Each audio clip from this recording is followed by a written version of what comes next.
Welcome to Book to Blueprint, where powerful books become practical blueprints for real life.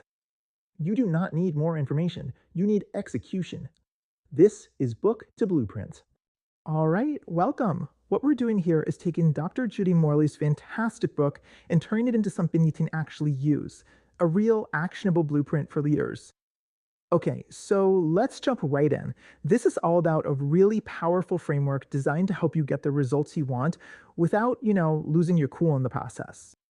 So here's our game plan for today. We're giving you the complete ready to use plan. We'll cover the core outcome, the big idea, the operating system, a step-by-step implementation guide, and even the recurring behaviors that make it all stick. All right, first things first, let's talk about the end game. What is the one specific result you can actually expect if you put this blueprint into practice? So here's the deal.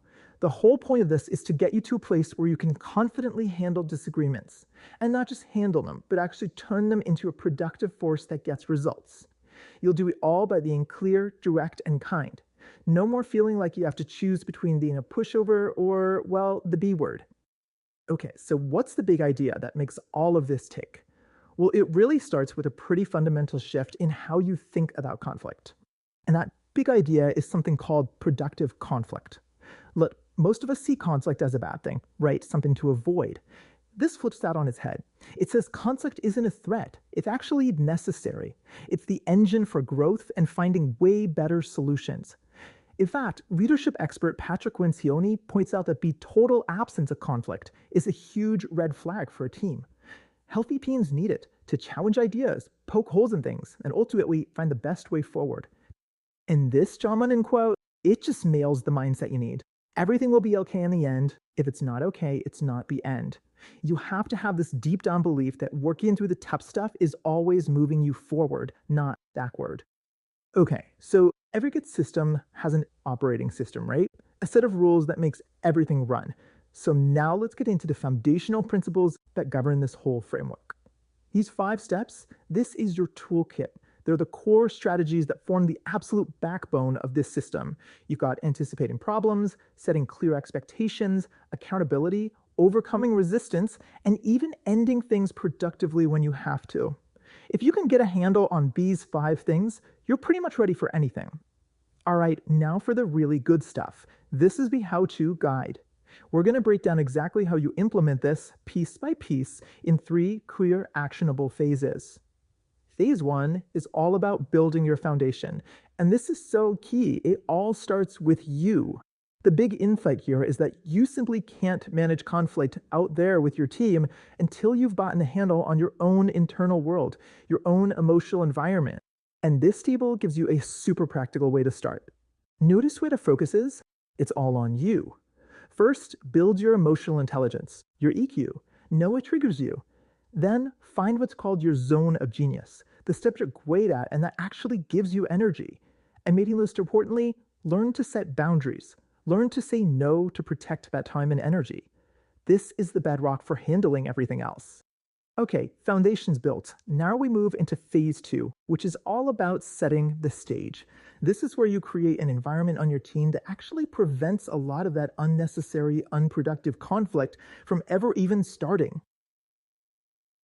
So what's the secret weapon here? It's all about proactive clarity.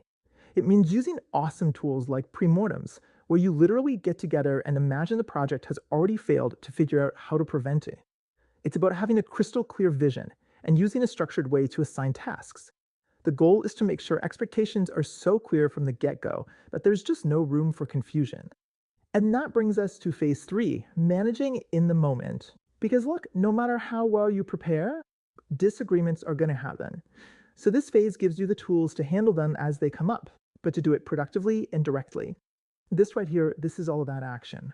It's about having what are called courageous conversations to address issues head on. It's about having this humility to hold yourself accountable, to ask for feedback. And really important, it's about having the wisdom to focus on what actually matters, correcting unprofessional behavior, not trying to police what people think or believe. Okay, so we've got the plan, but for any system to really stick, you can't just do it once. You have to turn these actions into habits, into things you do automatically, without even thinking about it. Here's a great one, the go around the horn close. Make this a non-negotiable ritual at the end of every single meeting. Why? Because when each person says their responsibilities and deadlines out loud to the group, it creates this incredible moment of public commitment and total clarity. It just wipes out misunderstandings before they can fester. Now, this one, the HALT self check, is so simple but so powerful. Before you walk into a tough conversation, just ask yourself, am I hungry, angry, lonely, or tired? It's a quick gut check to make sure you're not about to start a fire just because you haven't had lunch. It's all about managing your own state before you try to manage a situation. We talked about the pre-mortem earlier as a tool, but the real power comes when you make it a habit. Imagine this. Before any new big project, you kick it off with this session.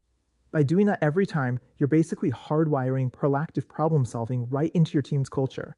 It becomes the ways you do things. Okay, let's switch gears a bit. Now we need to talk about the landmines. These are the critical mistakes that can make this whole system fall apart. And honestly, just knowing what the traps are is half the battle. And here is one of the biggest, most common traps out there. So many of us were taught this sandwich method for giving feedback, right? A little praise, the criticism, then more praise. You have to drop it. It's just not effective. It's confusing. People don't hear the real message, and frankly, it feels a little dishonest. Instead, you have to embrace that direct, courageous conversation. It might feel harder, but it's how you actually build trust and solve problems. And here are a few other huge pitfalls to watch out for. First, stop tolerating the true antagonists. The people who seem to thrive on drama. Don't confuse them with someone who's just passionate. Next, stop the people-pleasing. Trying to make everyone happy just leads to you not getting things done. And finally, stay in your zone of genius. When you're constantly doing things you're not good at, you get frustrated, and that frustration inevitably spills over onto your team. So as we wrap this up, the big question for you is not just do I get it, but what am I going to do with it? Think about all the habits and tools we just walked through. Which one of those, if you started doing it tomorrow, would make the biggest difference in the toughest conflict you're dealing with right now? That's your starting point. If you have a book in mind that should be added to our list, comment below. If this blueprint helped you, subscribe, like, and build with us. More blueprints are coming. Stay intentional, stay consistent. We are doing this one book at a time. And remember, you are the average of the 5 people you spend the most time with. So share this with them and grow together. Real progress becomes stronger when it is shared. Build your life one blueprint at a time. You do not attract what you want. You attract what you do.